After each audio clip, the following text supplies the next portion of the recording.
oyda yilda bir xabar olmaydigan akalaring uyiga seni sig'dirarmidi? Seni hech kimga keraging yo'q. Nimaga hadeb janjal chiqaraverasiz? Nima qildim, aybim nima?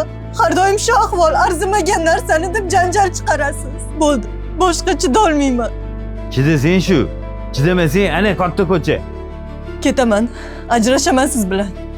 Ajrashasan? Ikkita bolang bilan. Xatga sig'moqchisan borib. Yo akalaringnikiga sig'indi bo'lmoqchimisan a? Oyda yilda bir xabar olmaydigan akalaring uyiga seni sig'dirarmidi? Seni hech kimga keraging yo'q. Yuzingga nima qildi seni? Kuyovingiz arzimagan narsadan bahona topib janjal qiladilar. Qo'l ko'tardilar.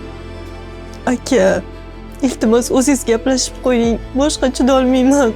Endi sening er bo'lgandan keyin shunaqada urishadi, uradi. Bu dunyoda kalta yemagan ayol bormi? Yaxshi gapirsang, bu ham tez jahlidan tushadi. Qo'y seni meni oilaviy janjallaringga aralashtirma. Ertaga sizlar yarashib yaxshi bo'lib ketasizlar. Men qora bo'lib qolaman o'rtanglarda. Rahmatli adam tirik bo'lganlarida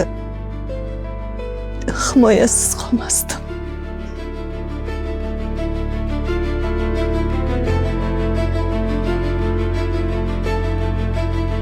Aka, Assalomu alaykum. Seni shunchalik himoyasiz deb o'ylayotganmiding? Bilib qo'y. Ikkita bolasi bilan o'zini ham qo'shib boqishga aqlim yetadi. Sen Andishani otini qo'rqoq qo'yayotsan. Oilasi buzilib ketmasin deb indamaganimni qo'rqoqligiga yo'yding. Sening yig'ishtir kiyimlaring. Bir kun ham qolmaysan bu uyda.